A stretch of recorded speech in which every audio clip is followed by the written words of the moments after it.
Assalamualaikum warahmatullahi wabarakatuh. Perkenalkan, nama saya Abdul Fariz Latun Solang. Di sini saya ingin presentasikan mengenai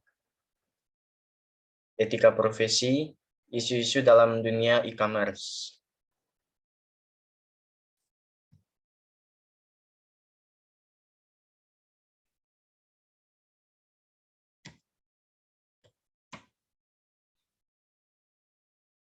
Pengenalan e-commerce. Sebenarnya apa sih e-commerce itu? Nah, e-commerce adalah bisnis yang memungkinkan perusahaan atau individu bisa membeli atau menjual barang melalui internet, atau dalam hal ini melakukan pembelian secara online. Hampir semua produk termasuk jasa tersedia di internet, dari mulai makanan, musik, buku, produk rumah tangga, tiket pesawat, investasi, bisa dibeli lewat e-commerce. Sederhananya, e-commerce adalah penyebaran, penjualan, pembelian, serta pemasaran barang atau jasa yang mengandalkan sistem elektronik seperti internet, TV, atau jaringan teknologi lainnya. Apa saja aplikasi e-commerce itu sih? Dalam aplikasi e-commerce itu, di sini saya sudah merangkum 3 aplikasi, yaitu yang pertama ada OLX. OLX ini dia menjual berbagai produk, mulai dari keperluan pribadi hingga kendaraan dan peralatan rumah tangga. Yang kedua ada Tokopedia. Seperti halnya Shopee, tetapi pembeli juga dapat menemukan barang bekas di dalam aplikasi Tokopedia ini. Dan yang ketiga ada Kaskus, merupakan forum terbuka namun tidak jarang digunakan pengguna untuk memasarkan barang bekas. Nah, ketiga aplikasi tersebut merupakan jenis customer to customer, atau dalam hal ini C to C, C to C. Intinya, jenis-jenis ancaman dalam dunia e-commerce.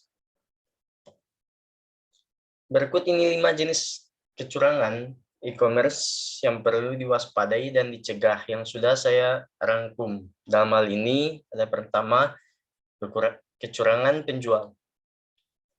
Selalu ada peluang yang bisa dimanfaatkan oleh para penjual. Penjual-penjual nakal untuk mengeruk untung dengan merugikan pihak lain. Contohnya memberikan diskon abal-abal.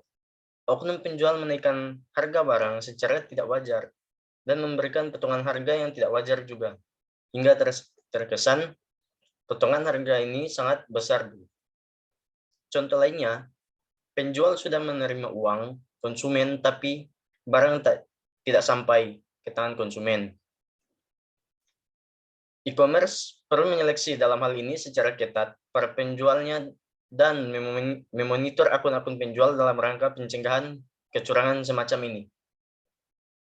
Dan yang kedua ada kecurangan pegawai.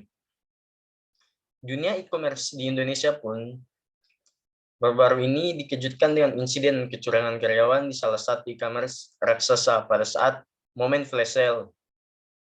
Mungkin kawan-kawan juga pernah mendengar permasalahan ini, yaitu sejumlah oknum karyawan membuat pengguna tak bisa mendapatkan barang sale dengan adil, sehingga para oknum tersebut bisa mendapatkan barang-barang tersebut yang akhirnya merugikan pengguna dan e-commerce itu sendiri. Pencurian aset atau barang oleh karyawan bukan satu-satunya risiko. Pengalihan uang konsumen ke rekening oknum juga bisa saja terjadi. Kecurangan berasal dari faktor internal, sebenarnya bisa diminimalkan dengan memperketat proses rekrutmen karyawan. Dan yang ketiga, ada ulasan palsu. Jangan remehkan mengenai ulasan palsu ini seperti testimoni, jasa, atau produk. Berbelanja online tak seperti berbelanja model konvensional, di mana konsumen bisa bertatap muka langsung dengan penjual dan melihat secara langsung produk apa yang dijual. Sayangnya, tak semua ulasan asli. mungkin ada yang dibuat-buat. E-commerce di Indonesia mungkin perlu belajar dari upaya pencegahan ulasan palsu yang dilakukan Amazon. Yang dengan memverifikasi pengulas, Amazon menyediakan kolom ulasan bagi konsumen yang sudah membeli produk di platform tersebut dan mengharuskan mereka menyertakan foto produk yang dibeli apabila memberikan ulasan.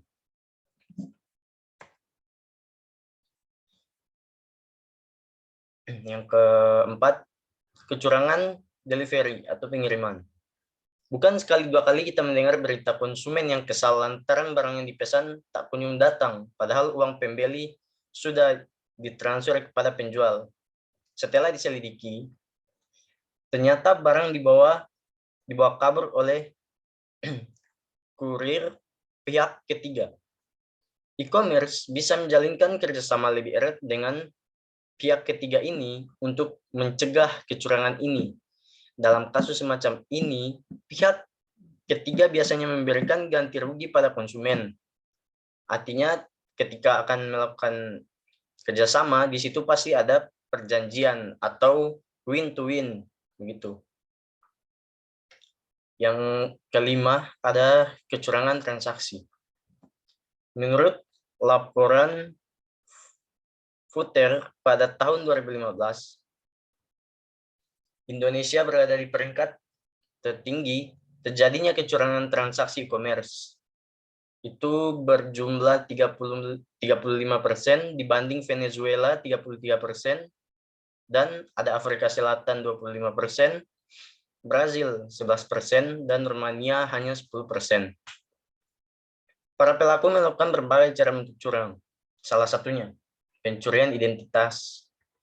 Bentuk pencurian identitas konsumen sangat-sangat kerap dilakukan dengan modus yang disebut triangle fraud.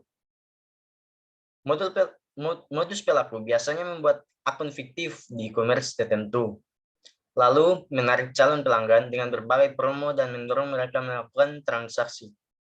Dan mencuri data pribadi pelanggan, biasanya informasi kartu kredit. Sebagai upaya pencegahan, platform bisa mendapatkan sertifikat SLL dan menerapkan metode autentifikasi dua faktor dalam transaksi. Sekian presentasi dari saya. Mohon maaf bila ada salah-salah kata dan penyebutan, harap dimaklumi. Wabillahi taufiq wal hidayah. Wassalamualaikum warahmatullahi wabarakatuh.